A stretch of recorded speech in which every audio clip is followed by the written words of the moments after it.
नमस्कार। स्वागत छ यहाँहरूलाई हाम्रो कार्यक्रम डिजिटल चौतारी नेपालमा। हामी डिजिटल चौतारीमा के गर्छौँ यहाँहरूलाई थाहा नै छ।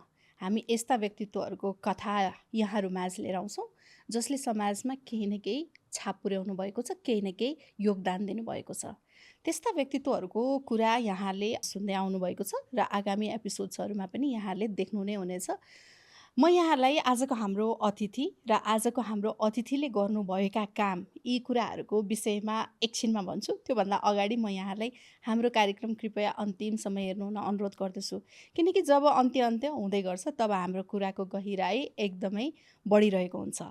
हामीले हाम्रो कार्यक्रममा दिन खोजेको कुरा यहाँले अन्तिमसम्म नहेरेसम्म बुझ्नुहुन्न, किनकि अहिले हामी जतिसक्दो चाँडो जतिसक्दो छिटो रिल्सका कन्टेन्ट मात्रै हेर्न खोज्छौँ।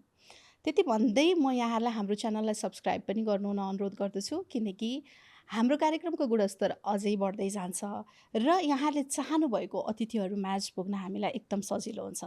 अब आजका अतिथिको कुरा गर्नुपर्दा एउटै व्यक्ति के हो यहाँले एकदम चिनिराख्नु भएको, रुचाउनु भएको, मन पराउनु हुने व्यक्ति। उहाँ चिकित्सक पनि हुनुहुन्छ, उहाँ गीतकार पनि हुनुहुन्छ। उहाँले गर्नुभएका कुराहरूलाई हामीले थाती लगाएर हेर्न थाल्यौँ भने हाम्रो 1 घन्टाको कार्यक्रम काफी हुँदैन। अब धेरै भूमिका नबाँधिकन आजको हाम्रो विशेष कार्यक्रमका विशेष अतिथि डाक्टर बोला रिजाल र उहाँको श्रीमती सरला रिजाल, उहाँहरूलाई हाम्रो कार्यक्रममा स्वागत गरौँ। त्योभन्दा अगाडि आउँदै गरेको चलचित्र गौँथलीको पनि हामी आज कुराकानी गर्छौँ। अन्तिमसम्म हाम्रो कार्यक्रम हेर्नुहोला। अब हामी हाम्रो कार्यक्रममा डाक्टर साहब र उहाँको श्रीमतीलाई स्वागत गरौँ। नमस्कार डाक्टर साहब, म्याम। नमस्ते।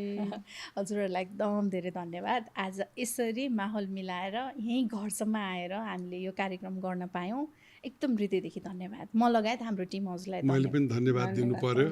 यसरी घरैमा आएर हाम्रो इन्टरभ्यू लिइदिनु भएको र मनका कुरा केही पोख्ने अवसर दिएकोमा पुरा टिमलाई मेरो तर्फबाट धन्यवाद। Thank you so much. अनि आउने बित्तिकै आइसकेपछि यसो मैले याद गरिराखेको छु होइन, हजुरहरू दुईजनालाई हेर्दा त कस्तो गुड फिल हुने कि दुईजनाले एकअर्काको कम्प्लिमेन्ट गरेरै नथाक्ने होइन। 63 हजुरहरू 63 वर्षसम्म सँगै भइसक्दा पनि स्टिल द सेम के, अब भर्खरै सँगै भएको मान्छेको जस्तो यो खालको बन्डिङ कसरी? अनि यसको म भनौँ, हजुर भन्नुहोस् पहिला अनि यो कस्तो हो भनेदेखि यो जहिले पनि म जसलाई पनि भन्छु, गुड अन्डरस्ट्यान्डिङ। यदि दुईजनामा कहिले कुरा मिल्दैन, कहिले डिस्कसन हुन्छ, के हुन्छ, कोबाट हुँदैन, सबैबाट हुन्छ होला। तर के हो भने एउटै सूत्र चाहिँ के हो भनेदेखि understanding, give and take, compromise. है कि यति चिजहरू चाहिँ विचार राख्यो भनेदेखि धेरै समस्या हल हुन्छ। र सबैभन्दा माथि चाहिँ अझै पनि म भन्छु रेस्पेक्ट टु इच अदर। यहाँ हाम्रो चाहिँ पुरुष प्रधान देश हो कि, त्यसले गर्दाखेरि सबैले के सोध्छ भनेदेखि यो त मेरो अधिकार हो।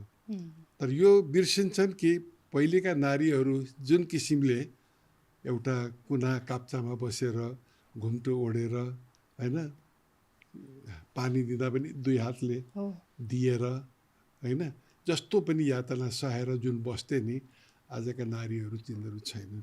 इक्वेल राइट लिएर आएका छन्। भर्खरै मात्र, अब म राजनीतिक कुरा त होइन यो, तर मैले आज मात्रै थाहा पाएँ कुनै पार्टी जसको आज सबभन्दा मेजोरिटी छ त्यसको चाहिँ केन्द्रीय सदस्यमा 51% छ अरे। त्यो एउटा हाम्रो लागि, यो समाजको लागि एउटा नयाँ अध्याय हो। कस्तो राम्रो कुरा। अब म्यामको तर्फबाट यस्तो बन्ड अहिलेसम्म पनि कसरी छ? डाक्टर साहबले भने जस्तै हो। अब दुईजनामै जे हामीले एउटा शान्त वातावरण राखेनौँ भने हाम्रा हुने छोराछोरीहरू, हाम्रो सबै हामी आमाहरूले चाहिँ त्यो सोच्नुपर्छ, हाम्रो छोराछोरीहरूले के सिक्छन् होइन। त्यसले गर्दाखेरि हामीले सधैँ नै आफ्नो घरलाई चाहिँ एउटा मन्दिरै ठान्नुपर्छ भन्ने चाहिँ म चाहिँ सोच्छु त्यसरी। हजुर हो। अब अहिले त एक हिसाबले भन्ने हो भने त कम्पिटिसन जस्तो छ नि त, तिमी पनि गर म पनि गर्छु भन्ने छ। त्यो बिचमा काहीँ न काहीँ सम्बन्धहरू धेरै टुटेका बिग्रेका पनि देखिन्छ नि त। यस्तै खालको बन्ड, यस्तै खालको समझदारी होइन, तिमी यो गर म यो गर्छु भन्ने हुन नसकेर कम्पिटिसन धेरै भएको भएर अहिले सम्बन्धहरू बिग्रेका होलान्, के जस्तो लाग्छ हजुरहरूलाई? अनि एकले अर्काको रेस्पेक्ट नगरेर, एकले अर्काको भावनाको कदर नगरेर र यो डोमिनेटिङ सोसाइटीको अहमले गर्दाखेरि सम्बन्ध बिग्रेका मात्रै होइनन् कि अहिले त हेऱ्यो भनेदेखि प्रत्येक दुई फ्यामिलीमा, तेस्रो फ्यामिलीमा यो असमझदारीले गर्दाखेरि रिलेसन टुटेको छ। त्यसकारण हामीले जसलाई पनि भन्नुपर्दा एउटै कुरो भन्नुपर्छ कि कोही माथि कोही तल होइन, भन्न त रथका दुईटा पाङ्ग्रा भन्छन् होइन, त्यति मात्रै होइन, त्यतिले पुग्दैन होइन।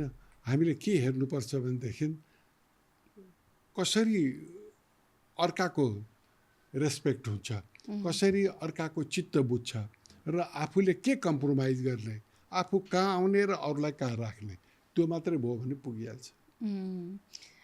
म्यामसँग यो कुरा गर्न मन थियो मलाई। अब 12 वर्ष हजुर हुनुहुन्थ्यो बिहे गर्दा, 12 वर्षदेखि अहिलेसम्मको यो समय उसमा आइसक्दाखेरि डाक्टर साहबले त पढ्नुभयो, अगाडि बढ्नुभयो, हजुरलाई पनि डाक्टर साहब सँगसँगै होइन, म पनि यसै गरेर डाक्टर साहबको जस्तै एउटा स्ट्रङ केस केही कुरामा चाहिँ करियर बनाऊँ भन्ने लाग्यो कि लागेन? अब त्यो बेला यस्तो सिचुएसन पनि थिएन। अब जस्तो मेरो बिहामा मलाई पढाउँछु नि भनेर बिहा गर्नुभएको थियो, तर त्यो पढाउने चाहिँ थिएन त्यतिखेर, त्यस्तो खालको समय नै रहेनछ भन्नु पर्यो। त्यतिखेरको चलनै अब बुहारीले आएर घरमा सबै कुरो हेरचाह गर्नुपर्छ भन्ने चलन थियो। त्यो सोच्ने नै समय पनि आएन मलाई।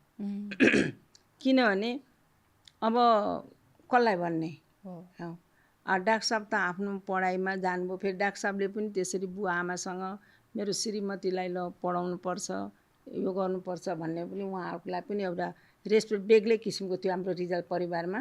त्यसले गर्दा बुवा आमासँग डाइरेक्ट मेरो श्रीमतीलाई यो चाहियो, यो गर्ने भन्ने कुरो छैन, जस्तो अहिले मान्छेहरू डिमान्ड गर्छन् पहिले नै होइन।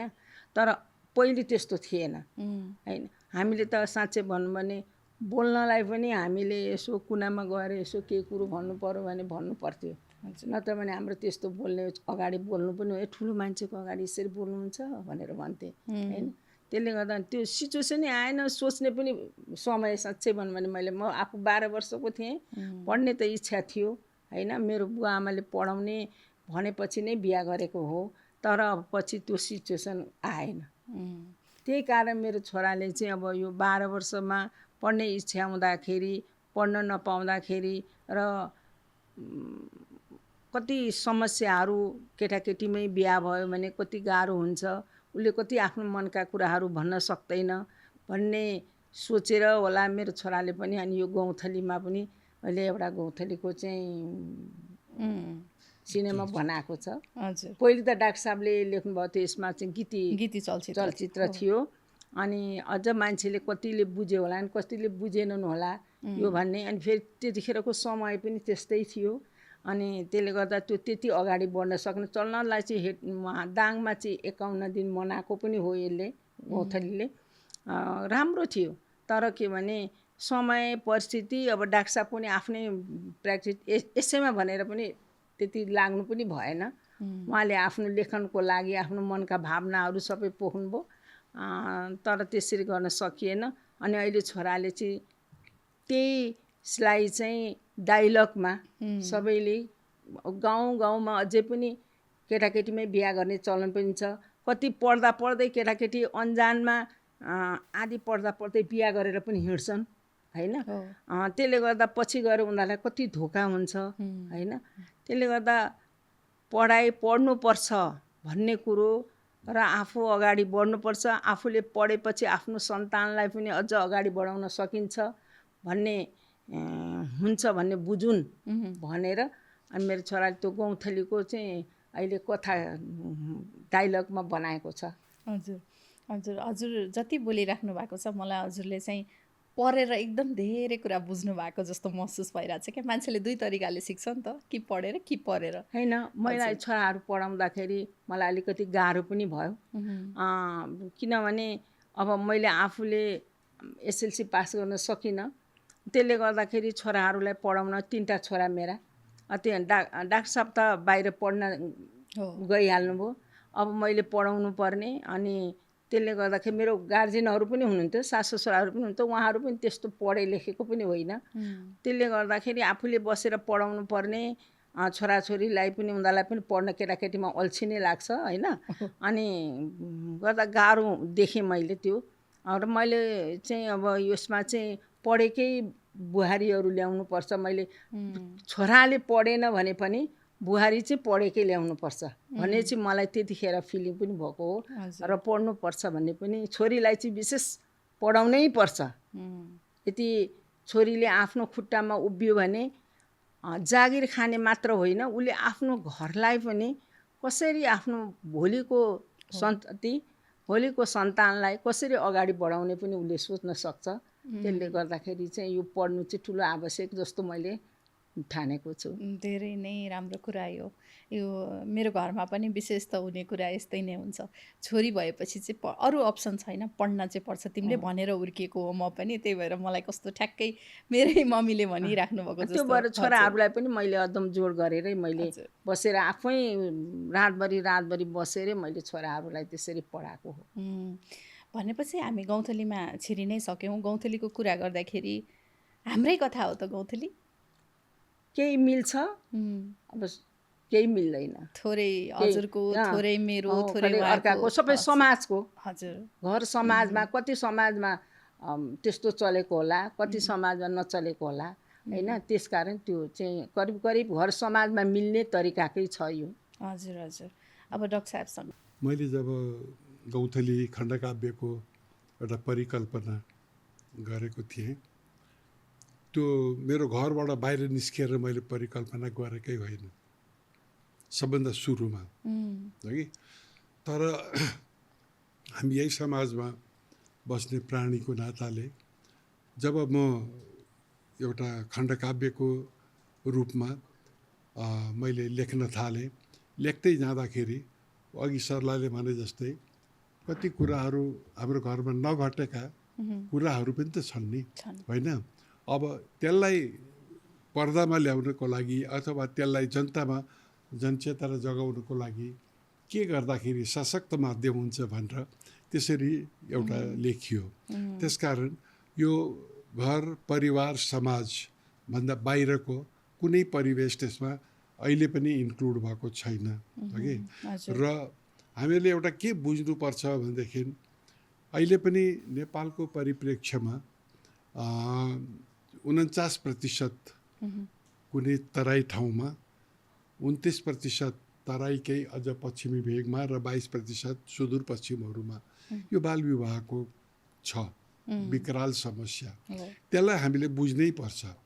सायद त्यही बुझेरै मैले पनि एउटा गौँथली खण्डकाव्यको रचना गरेँ र जुन चलचित्र बन्यो त्यतिखेर राम्रो प्रदर्शन गर्न पाइएन।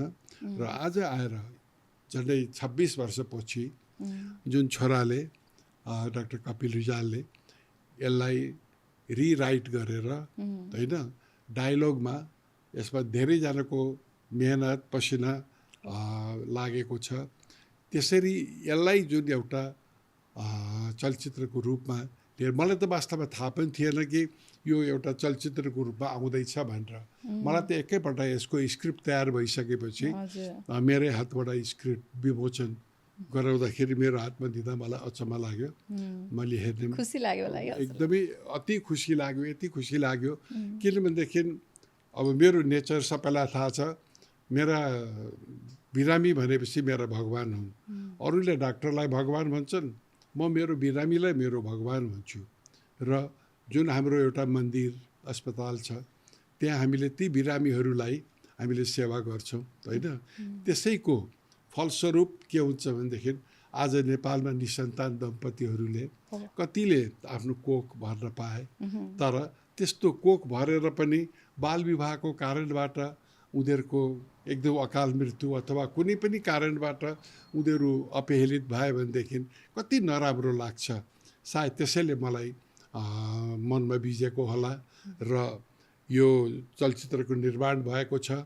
यसमा चाहे प्रोड्युसरको हिसाबले होस्, चाहे कार्यकारी निर्माताको हिसाबले होस्, चाहे निर्देशकको हिसाबले होस्, क्यामेराम्यानदेखि लिएर सबभन्दा अझ बेसी त एक्टर एक्ट्रेसहरू, म तिनीहरूलाई त यस्तो जीवन्त रूप दिएका छन्। सबैले कसैको एकजनाको नाम भन्यो भनेदेखि छुट्न सक्छ होइन। चाहे हामीले हिरोको कुरा गरौँ, चाहे हिरोइनका कुरा गरौँ होइन, चाहे मदन कृष्ण श्रेष्ठका कुरा गरौँ होइन, चाहे हामीहरूले प्रकाशजीका कुरा गरौँ, चाहे लुनिभाका कुरा गरौँ, चाहे सीताका कुरा गरौँ, सबैले आफ्नो आफ्नो ठाउँमा अब छुट्छ धेरैजनाको नाम भन्दा मलाई थाहा छ, म रिसाउनुहुन्छ, तर सबैले आफ्नो एउटा जीवन्त अभिनय गरेर यसलाई एउटा चलचित्र पनि कस्तो चलचित्र भनेदेखि एउटा परिवारमा बसेर पुरा परिवारका मान्छेहरू एकै ठाउँमा हेर्न गएर होइन यसलाई मनन गर्न सक्ने र डिस्कस गर्न सक्ने खालको कथावस्तु भएकोले गर्दाखेरि अब यही साउन 1 गतेदेखि त लागू हुँदैछ, प्रत्येक हलहरूमा चल्दैछ। मलाई विश्वास छ जतिले मलाई माया गर्नुहुन्छ, जतिलाई मैले सेवा दिन सकेको छु, जति मेरा शुभचिन्तक हुनुहुन्छ, चाहे सङ्गीतको हिसाबले, चाहे गायनको हिसाबले, चाहे चिकित्सकको हिसाबले, सबैले हेरिदिनु हुनेछ र हेर्नुहोस् भनेर म एकपल्ट निवेदन गर्न चाहन्छु र मलाई विश्वास छ सबैले एकपल्ट हलमा गएर सिनेमा हेर्नुहुनेछ, अनि कमेन्ट गर्नुहोस् कस्तो बनेको छ। हो, टिजर हेर्दा मलाई कस्तो महसुस भयो भन्दाखेरि एउटा समाजको एकदम राम्रो चित्रण सबै कुरा राखिएको छ। अब अहिले अटिजमका कुरा कति धेरै समस्याको रूपमा देखिन्छ नि त। घर घरमा अब अहिले त 5 घरमा एक घरमा चाहिँ अटिजम भएको बच्चा हामीले भेटेकै छौँ। अब यस्तो समयमा हजुरले यस्तो राम्रोसँग यो चलचित्र मार्फत यस्तो सन्देश दिनुभएको छ कि छोरी बिहे गरेर दिइसकेपछि उसको जिम्मेवारी हो उसको श्रीमान भन्ने समाज हाम्रो अझै पनि त्यही नै छ। किनभने यो नजिकबाट मैले पनि निहालेको छु र कतिपय मैले चिनेकै मान्छेहरूमा पनि यस्तो भएको छ। अब यो चलचित्र एउटा सन्देश हुन पनि सक्छ। अब हजुरले यो सबै गर्दै गर्दाखेरि अटिजममा त धेरै नै हजुरले रिसर्च गर्नुभयो होला होइन, यसमा हजुरले के पाउनुभयो? अटिजम हुने त्यस्तो कुनै ठोस कारण छ? म त यसको मेन पात्र जुन अरुण छेत्रीजी हुनुहुन्छ, नेपालमा मलाई लाग्छ धेरै सिनेमा पनि गरेको छैन। मैले उसको एउटा महापुरुष भन्ने सिनेमा पनि हेरेको थिएँ, भेरी क्यापेबल, तर यति राम्रो चाहिँ एउटा अटिस्टिक बेबीको रोल गर्छ अरुणजीले भन्ने चाहिँ मैले सोचेको पनि थिइनँ र पर्फेक्टली निभाएको। मैले यो किन भन्दैछु भनेदेखि नि हाम्रा घर समाजमा धेरैजना अटिस्टिक चाइल्डहरू जुन खालको बिहेभियर गर्छन् होइन, जसरी उनीहरूले आफूलाई एग्रेसिभ बनाउँछन् र जसरी फेरि सफ्ट हुन्छन्, त्यो कुरो कसरी अरुणबाट निकालेको छ हाम्रो निर्देशकज्यूले, त्यो चाहिँ मलाई एउटा धन्यवाद नदिकन म बस्न सक्दिनँ। र एकदमै यो अटिस्टिक चाइल्डहरू चाहिँ घर परिवारबाट अपहेलित हुनु हुँदैन, उनीहरूलाई हामीले रेस्पेक्ट गर्नुपर्छ। र त्यसमा सिमरान खड्का जो एउटा बाल विवाह जस्तै भएर एउटा श्रीमतीको रोल जुन त्यस्तो हुँदाहुँदै पनि जसरी ट्याकल गरेको छ होइन, त्यो चाहिँ मलाई कता कता मलाई पुरानो सिनेमा सबभन्दा मैले वान अफ द फर्स्ट हेरेकै होला होइन, नर्गिस खेलेको एउटा सिनेमा मदर इन्डिया भन्ने थियो, सिमरान खड्काको रोल त्योभन्दा कम छैन र पछि गएर उसको भविष्य पनि नि म लेखेरै दिन्छु एकदमै त्यसरी नै राम्रो हुँदै जानेछ। किनभनेदेखि जसरी अरुणले र सिमरानले दुईटाले श्रीमान श्रीमतीको एउटा एकदम नेगेटिभ पोलबाट उनीहरू एकै ठाउँमा आएर एकअर्कालाई पढ्दाखेरि चाहिँ होइन, एकअर्कालाई पढ्दाखेरि चाहिँ मैले अस्ति जुन टिजर हेरिरहेको थिएँ होइन, एउटा टिजरमा याद गर्नुभयो भनेदेखि नि उसले सबै भाँडाकुँडा सबै फ्याँकेर एउटा ठुलो भाँडा फ्याँक्न खोज्दाखेरि अनि सिमरान कराएको छ, त्यसपछि त्यो कानमा जान्छ उसको होइन। त्यसकारण यो सिक्स सेन्स अथवा जुन अटिस्टिक बेबीहरू छन् नि उनीहरूलाई पनि कुन तरिकाबाट कसरी एउटा माया स्नेह दिएर उ गर्न सकिन्छ, त्यो चाहिँ एकदम राम्रो रोल छ। त्यसकारण यो एउटा जनचेतनामूलक एउटा जुन एउटा माया प्रीतिका कुराहरूलाई लिएर जुन बनेको छ, यो चाहिँ एक्सलेन्ट भन्छु म, यसलाई राम्रो भनेर भन्दिनँ, एक्सलेन्ट सिनेमा बनेको छ। तर अब हेर्नु पर्यो सबैले एकपल्ट गएर कि के यसमा अझ थपेको भए हुन्थ्यो भन्ने कमेन्ट पनि हामीले पाऊँ होइन, ताकि मेरो पनि लेखनमा सुधार हुन्छ र हामीले पछि बनाउने चलचित्रमा पनि हामीहरू अझ सुधार गर्छौँ। हामीले पहिले बनाएका चलचित्रहरू पनि यस्तैसँग सम्बन्धित भएको हुनाले हामी जहिले पनि जनचेतनालाई एउटा समाजको चित्रण गर्नलाई अगाडि बढ्ने भएको हुनाले यो एउटा अत्यन्तै सराहनीय काम भएको छ जस्तो मलाई लाग्छ। हजुर डाक्टर साहब कति बहुप्रतिभाशाली। हजुर धेरैवटा विधामा हात हाल्नु भएको छ र सबैतिर हजुरको एकदम पोख्त होइन, काहीँ पनि केही कुरा कमी छ भन्ने नै महसुस हुँदैन। हजुरबाट अहिलेको पुस्ताले सिक्नुपर्ने धेरै नै कुरा छ। मैले अघि जोड्न खोजेको चाहिँ अटिजममा चाहिँ डाक्टर साहब जस्तो अटिजमको हजुरले यति धेरै रिसर्च गर्दाखेरि के कारणले हुने रहेछ भन्ने कुराको कुनै एउटा छ त? अहिलेसम्म लिट्रेचरहरू हेऱ्यौँ भनेदेखि जसले पनि सबैले हेरेको छ र अहिलेसम्म यसको कुनै खास कारण छैन। यसका विभिन्न ग्रेडहरू मात्रै छन् होइन, स्ट्रेटेजिक स्टेपहरू मात्रै छन् भन्ने आएको छ। तर म त्यसमा अलिकति रिसर्च गर्दैछु। मेरा धेरै पेसेन्टहरू को जब म ब्याकग्राउन्डमा जाँदैछु नि, म कुनै न कुनै कारणमा पुग्न सक्छु कि भन्ने मेरो एउटा इच्छा र मेहनत त्यसैखेर जाँदैन भनेर मैले डाक्टर हाम्रो ओझाजी पाटन हस्पिटलमा हुनुहुन्छ, उहाँसँग बराबर म यस्ता बेबीहरूको बारेमा कोअर्डिनेट पनि गर्दैछु होइन। र लेट्स होप हामीहरू कुनै एउटा उसमा पुगौँ। हुनसक्छ नेपालै त्यसको पायोनियर किन नहोस् कि यो कारण चाहिँ हामीले एभोइड गऱ्यौँ भनेदेखि यो समस्या हामीले कम गर्नुपर्छ भन्ने। हजुर अब म्यामतिर जाउँ। गौँथलीको कथा हजुरले निहाल्दाखेरि हजुरले आफूलाई कहाँ पाउनुहुन्छ म्याम? म गौँथली पाउँछु, गौँथली पाउँछु। जुन फेरि म जत्रो थिएँ त्यत्रै गौँथली रोजेर ल्याएछ हिरोइन, फोटो हेर्नुहोस् न त्यस्तो ल्याएछन् होइन। त्यसले गर्दाखेरि म त्यही सम्झना हुन्छ त्यतिखेर। अब कसरी आफूलाई कसरी ढाल्ने त्यो ठाउँमा भन्ने मात्र सोच हुँदो रहेछ। त्यसले गर्दाखेरि चाहिँ जस्तो के भनौँ, अब त्यो केही नजान्ने, केही नथाहा पाएको, केही नभएको जस्तो एउटा किसिमको लाटो अबला जस्तो केही छैन भने जस्तो, सहारा केही छैन भने जस्तो हुँदो रहेछ त्यो टाइममा। किनभने 12 वर्षको लागि के थाहा हुन्छ र होइन। अब श्रीमानसँग पनि सल्लाह गर्ने, श्रीमान पनि त सानै हुनुहुन्छ होइन, उहाँले पनि के सल्लाह दिने। एउटा कुरो त बाउआमासँग बोल्नै उहाँलाई अप्ठ्यारो होइन। त्यसले गर्दाखेरि मलाई पनि त्यति भन्नुपर्छ भन्ने त्यो पनि मलाई थिएन होइन। त्यसले गर्दाखेरि मलाई चाहिँ अहिले ठ्याक्क त्यो गौँथली त कस्तो मलाई नै छानेर राखेको रहेछ त्यो पहिलेको जस्तो गरेर लाग्छ कि त्यो हेर्दाखेरि चाहिँ। र अघि तपाईँले जुन अटिजमको भन्ने कुरा गर्नुभयो, त्यो अटिजमको चाहिँ संयोजक यस्तो जुरेछ। मेरो बुहारी कान्छी बुहारी चाइल्ड स्पेसलिस्ट, अटिजमकै चाइल्ड स्पेसलिस्ट छ, डक्टर छ। ऊ अहिले त्यसैमा नर्वेमा छ, प्र्याक्टिस गरिरहेछ। फेरि अर्को कुरो, मेरो माइलो छोराको छोरी सस्मिता, उसले चाहिँ 12 पास गरेदेखि त्यो अटिजमकै उसमा चाहिँ काम गरिरहेछ। र ऊ पढ्दै पनि छ अहिले, डिप्लोमा गरिरहेछ। उसले मास्टर गर्नेछ, पिएचडी गर्नेसम्म उसको इच्छा छ त्यसैमा।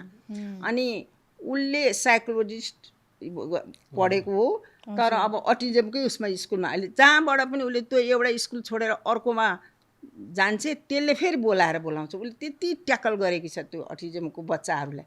हुँदा त बिचरा म जाँदाखेरि एक दिन मसँग कुरा भइरहेको थियो फेस टाइममा, कपालै भुत्ला देखेँ। मलाई कस्तो डर लाग्यो छोरीको त्यस्तो देखेँ। के भयो तँलाई भने, त्यो बच्चाले भूत लाएछ ए त्यो बच्चा भूत लाउँदो पनि रहेछ कि त्यो एकदम गर्दो रहेछ एग्रेसिभ हुन्छन् नि अनि किन त्यो के गर्नुहोस् त तैँले पिटिस भा पिटिन त्यो के पिट्ने त्यो त्यस केही पनि छैन त्यो भएको पछि त्यसलाई फेरि कसरी फकाउनु पर्छ भन्ने उसले त्यो गरेर उसले जानिसकेको छ कि अनि त्यसले गर्दा संजोग यो फिल्मको र त्यो नि ठ्याक्क मेरो अहिले नातिनी पनि त्यसैमा छ बुहारी पनि त्यसैमा गर्दैछ बुहारी चाहिँ सुपर स्पेसियालिस्ट सुपर स्पेसियालिस्ट हो त्यसले गर्दा मलाई चाहिँ ऊ लागिरहेछ संजोगवश त्यस्तो मिलिरहेछ यो हुँदै गयो केही अघि हामीले सुरुमा भने जस्तो केही कहानी काहीँको केही कहानी काहीँको अन्तत समाजकै कहानी एकदमै घटेका घटनाहरू हजुर गौँथली हेर्न जाने दर्शकले हैन तीनटा कुरा चाहिँ के सोचेर जाने त त्यही हलबाट निस्किँदा चाहिँ के पाउनुहुन्छ दर्शकहरूले होइन म त प्रत्येक किनभने योभन्दा अगाडि पनि मैले 9वटा चलचित्र बनाएको र मेरो जेठै छोराले योभन्दा अगाडि हारी कि प्यारी निर्देशन गरेकै हो राम्रो चलचित्र बनेको थियो अनि अब जानुभन्दा अगाडि म दर्शकहरूलाई चाहिँ एउटै अनुरोध के गर्न चाहन्छु भनेदेखि धेरै ठुलो इच्छा आकाङ्क्षा अभिलाषा यस्तो होला उस्तो होला कुनै देशको कुनै चलचित्रसँग कम्पेयर गरेर होइन किनभने हामीहरू चाहिँ धेरै छिमेकी मित्र राष्ट्रका चलचित्रहरूसँग प्रभावित हुन्छौँ यो त्यो छैन होइन त्यसकारण कुनै एउटा त्यस्तो कम्पेयर गर्ने हिसाबले नजानुस् स्वच्छ मन लिएर जानुस् नम्बर 2 यो कुनै आकाशबाट आएको अथवा यो स्पाइडरम्यान अथवा कुनै त्यस्तो खालको कथावस्तु होइन यो तपाईँको घरमा मेरो घरमा उसको घरमा समाजमा घटेको घटनाहरू जुन छ त्यही नै हामीहरूले एउटा प्रस्तुत गरिरहेका छौँ होइन यसमा कति वेदना लुकेको छ अघि मैले भने नि मेरा बिरामीहरू जो कि निसन्तान हुनु चाहिँ मेरो केही पनि हातमा छैन यो चाहिँ भगवानको श्राप हो भनेर जति मेरा बिरामीहरू बस्थे उहाँहरूलाई मैले आज एउटा स्टेजमा त्यो होइन भन्ने पार्नको लागि मैले यो चिकित्सा विषयमा लागेको 53 वर्ष भयो 53 वर्षदेखि मैले गर्दा पनि मलाई के लाग्छ भने मैले 50% भन्दा बेसीलाई बदल्न सकेको छैन अझै पनि त्यही सोच्दै हुनुहुन्छ त्यसकारण के सोच्नुस् भनेदेखि यो चाहिँ एकैचोटि यो परिवर्तन हुने खालको यो कुनै कथावस्तु लिएर हामीले बनाएका होइनौँ होइन नम्बर 3 मा चाहिँ एकदम परिवारसँग लिएर जानुस् सबैलाई होइन बिचबिचमा रमाइलो गर्नुस् हेर्नुस् कतैतिर केही आँसु झरिहालेछ भने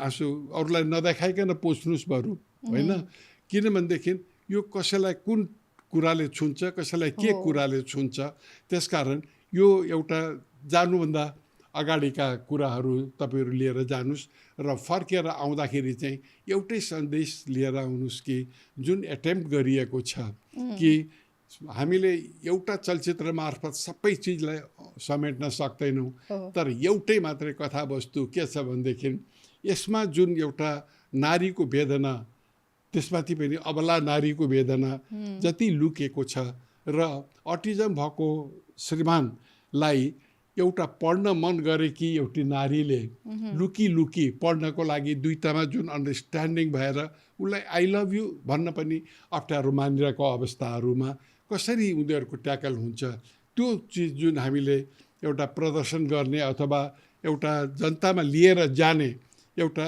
एकअर्काको समझदारीको जुन हामीले एउटा प्रयास गरेका छौँ होइन आएर सबैलाई भनिदिनुहोस् कि त्यो प्रयासमा हामीहरू सफल भएका छौँ कि छैनौँ नम्बर 2 हामीले कसैको कपी गरेको छैन होइन र सिधा भनिदिनु सबैलाई दिल खोलेर कि यो चाहिँ विशुद्ध नेपाली चलचित्र हो होइन यसले चाहिँ नेपाली कथावस्तु बोकेको छ र यसले दिएको सन्देश पनि कर्ममा हारे छोरीको जन्म हुन्छ होइन भनौँ दानमा उत्तम कन्यादान हुन्छ त्यो भन्न छोडिदिउँ वस्तु चाहिँ छोरी दान गर्ने प्रथा हामी नै तोडिदिउँ विद्याको धन छोरा र छोरी बराबर बाँडिदिउँ त्यसकारण हामीले छोरीलाई नै फोकस गरेर छोरालाई नपढाउँ भनेको होइन तर छोरीलाई नै फोकस गरेर हामीले कसरी पढाउने कसरी के गर्ने त्यसलाई चाहिँ सबै मिलेर इन्करेज गरौँ यही सन्देश हो हजुर हजुर डाक्टर साहबले यो भन्दै गर्नुहुँदाखेरि मलाई हजुरले लेख्नु भएको गीतहरू याद आइरहेको थियो होइन।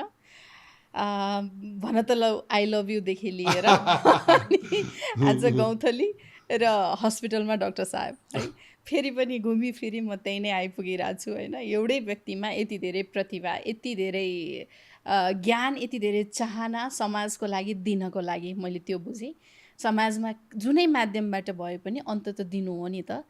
अब फेरि हामी म्याममा जाँदाखेरि चाहिँ अब हामी अन्तिममा छौँ। गौँथलीकै कुरा गर्दाखेरि म्याम होइन, हजुरले गौँथलीमा आफैलाई पाएँ भनेर भन्नुभयो। गौँथली सबैको घरमा छिन् होइन। त्यो गौँथलीले चाहिँ आफूले आफूलाई चिन्न। त्यो श्रीमान अटिजमै भएको श्रीमान भए पनि उनले श्रीमानको साथ त फेरि पाएकी छिन् नि। त्यो चिजलाई हामीले नजरअन्दाज त गर्न मिल्दैन नि त। त्यही भएर श्रीमान श्रीमतीको एकअर्कासँगको साथ बन्ड होइन, अगाडि कुरा गरे जस्तै हुँदा पनि यसरी यस्तो खालको बन्ड जुन हामीले चलचित्र मार्फत देखाइरहेको छौँ, त्यो बन्डको महत्त्व र त्यसले एउटा श्रीमतीको जीवनमा पार्ने प्रभाव त्यो चाहिँ कस्तो हुन्छ म्याम? त्यो सबभन्दा प्रेम।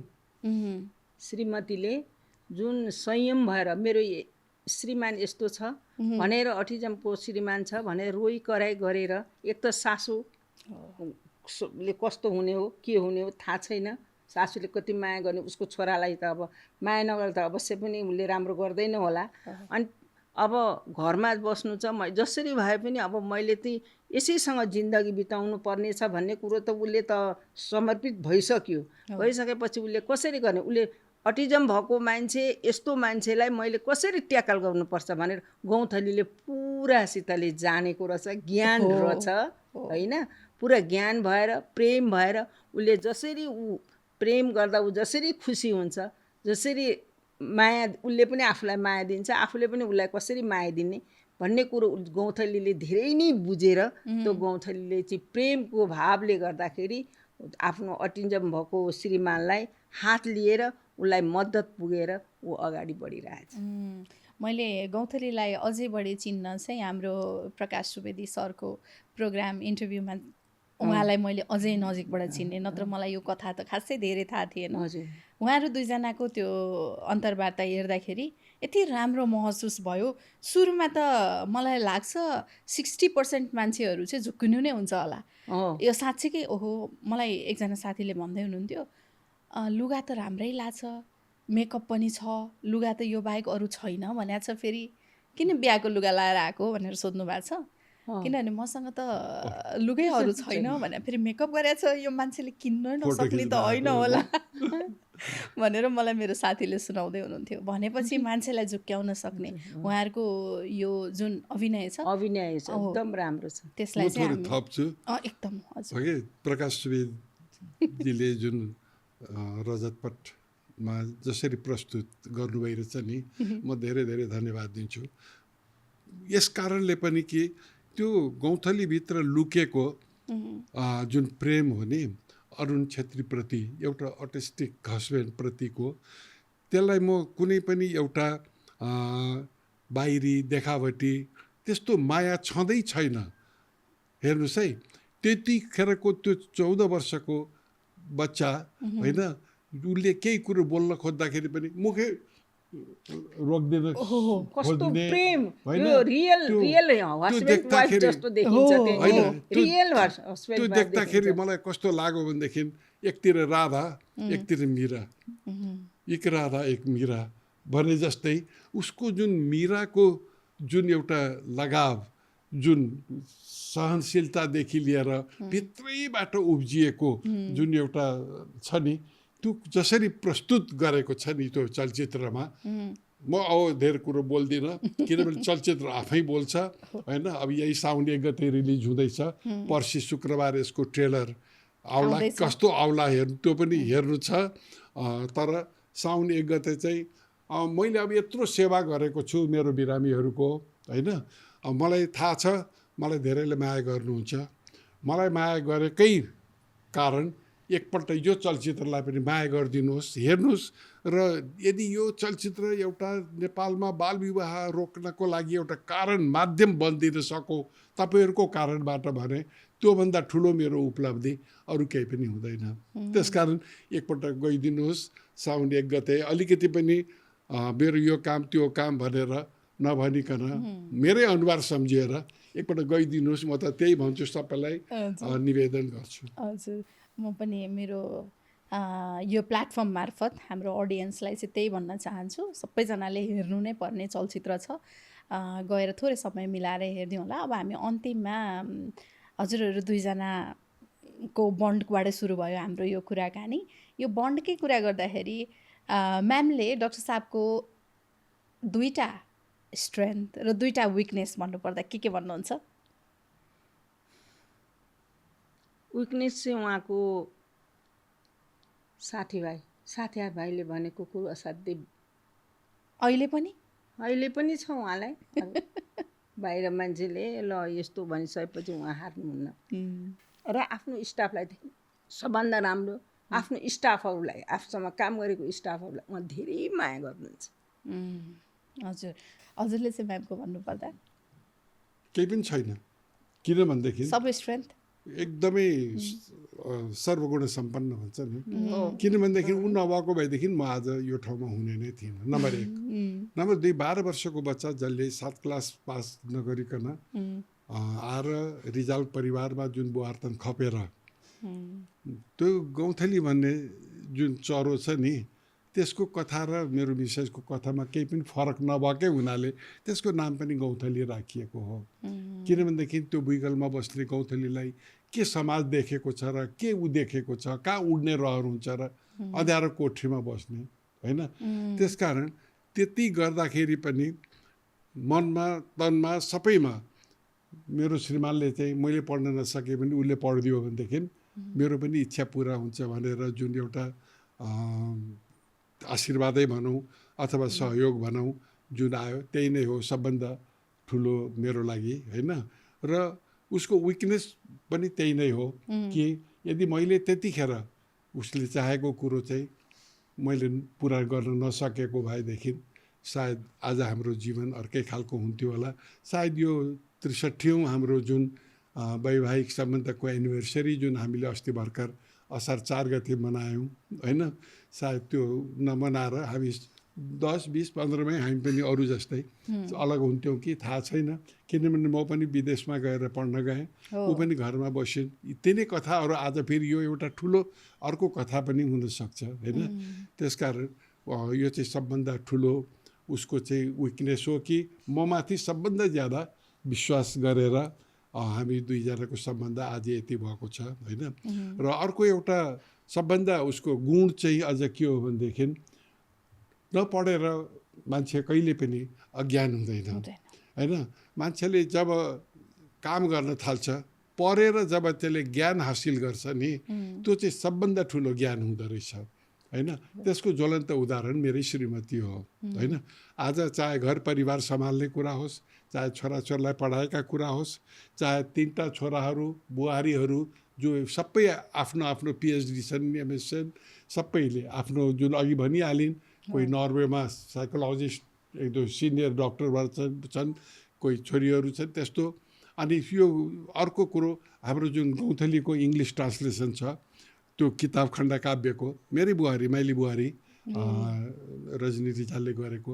त्यसकारण सबै एउटा जुन हाम्रो परिवारलाई सम्हालेर सबैको देख्नु भएको छ, बुहारी र सासूहरू बिच धेरै राम्रो सम्बन्ध हुँदैन। तर आई एम सो लक्की कि हाम्रो परिवार यति ठुलो भाग्यमानी छ, उसैको कारणबाट भयो। र अलिकति थोरै अब मैले अहिलेसम्म नबोलेको कुरो म आज एउटा कुरो भनिदिन्छु त सबैलाई कि स्वामी कमलनयनाचार्यको जुन सेवा सरलाले झन्डै 16 वर्ष 18 वर्ष जति एउटा कोषाध्यक्ष भएर भेरी क्लोज भएर, होइन? त्यो संस्थालाई नै माथि ल्याउने हिसाबले गीता वाग्ले, सरला रिजाल, मिना शाहहरू यिनीहरूले जुन उहाँहरूले गर्नुभयो नि, त्यसले गर्दाखेरि त्यो कृपा चाहिँ उनीहरूमाथि पनि परेको छ। र जोसँग कुरा गर्दाखेरि पनि त्यो त्यसको छाप हामीहरू बुझ्छौँ नि त, होइन?